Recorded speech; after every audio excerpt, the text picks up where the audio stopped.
Au nom du Père et du Fils et du Saint-Esprit. Amen.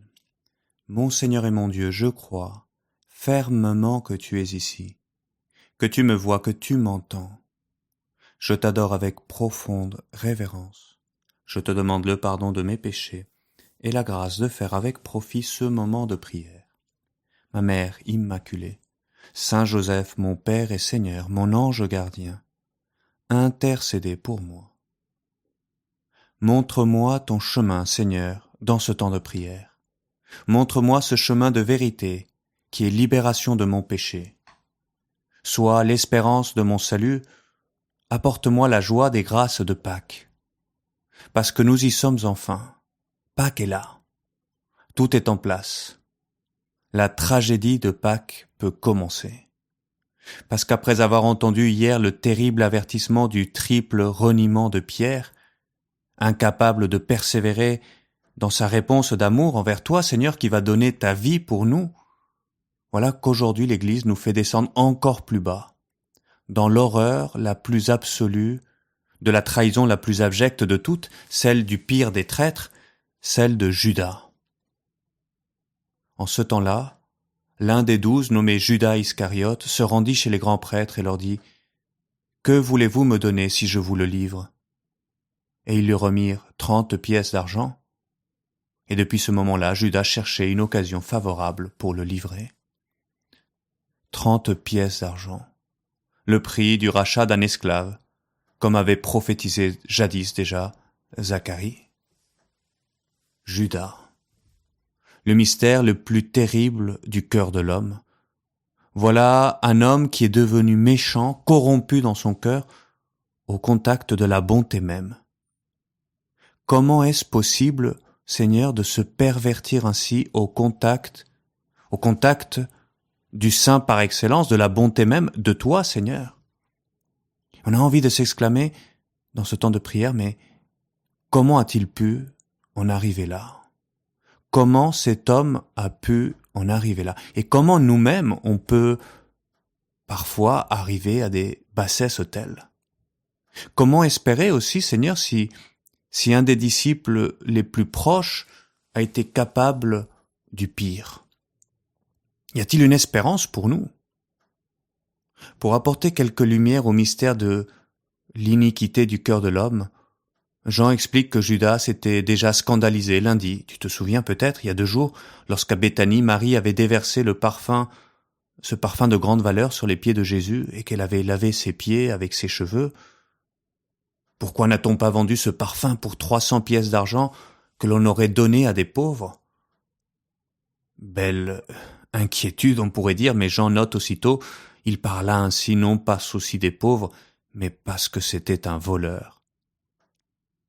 Tu vois, sa trahison ne s'est donc pas faite en un jour, elle s'est construite au fur et à mesure par ces petites trahisons quotidiennes. Il tenait la bourse, et il dérobait ce qu'on y mettait, dit saint Jean.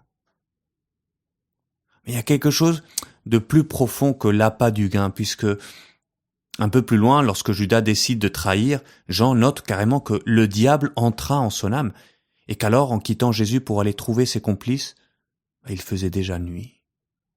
Nuit à l'extérieur, mais surtout nuit, les ténèbres du dehors qui enveloppent déjà son cœur. Comme les autres disciples, Judas a dû commencer par être impressionné, admiratif même, devant ta figure, Seigneur.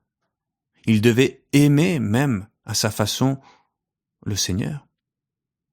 Mais voilà, son amitié était intéressée. Comme les autres apôtres, il se demandait quelle place il allait occuper dans le futur royaume que ce Messie établirait en chassant les ennemis de la Terre Sainte. Mais voilà que Jésus se refuse à ces titres messianiques, qu'il refuse la gloire et le pouvoir, qu'il parle même de souffrance, de mépris, de croix. Ça a dû être dur pour les apôtres, ça a dû être dur pour Judas aussi d'accepter ça. Il percevait chaque jour la pureté surhumaine de Jésus et il le voyait pourtant rejeté.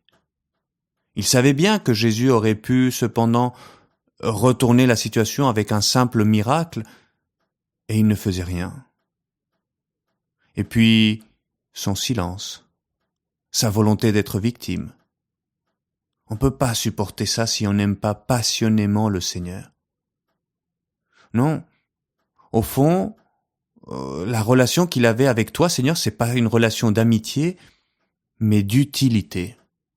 Et c'est pourquoi, je pense, il dérobait de l'argent pour se constituer ce petit pécule où il maîtrisait, il gardait une certaine maîtrise. Sa religiosité, au fond, elle ne diffère pas tant de ceux qui se livrent aujourd'hui à la magie, où on cherche en fin de compte à utiliser Dieu, le divin, pour ses fins à soi, pour ses caprices, pour son projet de vie, pour ses choses à lui. C'est ça un cœur corrompu. Voilà la terrible tragédie, je me dis, du cœur de Judas. Il n'est pas simplement pécheur, nous le sommes tous, mais il est corrompu dans sa relation même avec Dieu. C'est lui, le centre de tout, peu importe le reste. Il n'y a qu'à voir l'horrible signe qu'il va choisir, l'infâme, pour consommer sa trahison. Le baiser de Judas. Il ose, ce scélérat, on pourrait dire, bafouer ce qu'il y a de plus sacré, ce qui devait être le signe de camaraderie, d'amitié, d'amour. Il l'utilise pour vendre l'amitié même. Le Dieu d'amour fait homme. Voilà, c'est que quand le cœur est corrompu, quand dans son centre il n'y a que moi, mes intérêts, mon ego, on dirait qu'il n'y a plus rien à faire. Après sa trahison, même les remords de Judas vont tourner autour de lui-même.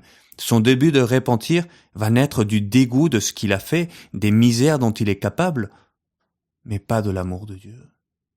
Et c'est pourquoi il ne pourra pas se convertir, et c'est pourquoi il va désespérer, et c'est pourquoi il va marcher vers la mort. Non, pas ça pour nous, Seigneur. Aujourd'hui, à la veille de ces fêtes pascales, demande avec moi au Seigneur, pas ça pour nous, Seigneur. Pour plus grandes et terribles que soient mes bassesses, mes misères, pas la corruption du cœur, Seigneur. Pas un cœur tout centré, exclusivement tourné vers moi-même. Libère-moi, Seigneur, de la face la plus sombre de mon être, renouvelle mon cœur, ces recoins du cœur où la grâce n'est pas encore parvenue parce que je ne t'ai pas encore ouvert en grand les portes. Ces compensations, ces péchés mignons ou pas si mignons, où le diable agit à son aise, ces lamentables bassesses qui traduisent un manque d'unité dans ma vie, un manque d'amour. Aujourd'hui, à la veille de ces fêtes pascales, demande avec moi au Seigneur, pas ça pour nous, pas ça pour nous. Mais Seigneur, que pourrais-je te cacher, toi, qui me connais au plus intime de mon intériorité? Que la lumière de ta grâce pénètre en grand, Seigneur, dans les couches les plus profondes de mon intériorité, de ma sensibilité, de mon affectivité et jusqu'aux parties les moins conscientes de mon esprit. Oui, Seigneur, convertis-moi. Toi, tu ne veux que ça. Jusqu'au dernier moment, tu appelleras Judas du nom d'ami. Jusqu'au dernier instant, tu vas espérer son repentir. Accueille le mien. Renouvelle mon cœur. Touche les couches les plus profondes de mon intériorité. Que je ne sois pas un cœur corrompu, centré exclusivement sur moi-même. Et ces journées me sont données précisément pour cela, à moi aussi, parce qu'en revivant dans l'office ta passion et ta mort sur la croix, Seigneur, la force de ton amour jusqu'au bout, eh bien, que je me décide à te laisser entrer jusqu'au fond de mon cœur, Seigneur. Que je me décide à cette amitié désintéressée. Vendredi, lors de l'office de la Passion, je m'approcherai pour embrasser la croix. Je ne veux pas, Seigneur, renouveler le terrible baiser de Judas. Et c'est pourquoi, en ayant démasqué par ma lutte du carême le péché et le mal qui habitent mon cœur, en ayant ouvert en grand les portes de mon cœur à ta miséricorde à travers la confession sacramentelle, essentielle pour bien vivre la Pâque, eh bien, accueille avec moi à présent la grâce de Pâques. Libère-moi de mon péché, Seigneur.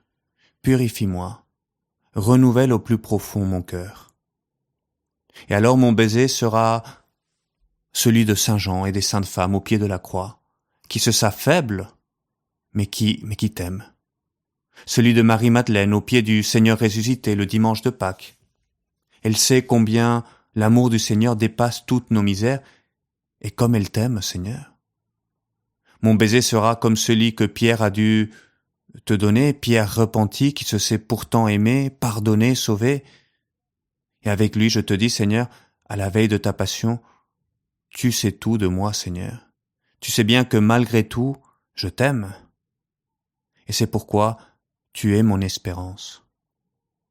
Et pour vivre pleinement ce chemin de conversion au Seigneur, eh bien, invoque avec moi Marie. Comme aimait dire Saint José Maria, oui, c'est toujours par toi, Vierge très sainte, que l'on va et que l'on revient vers notre Jésus.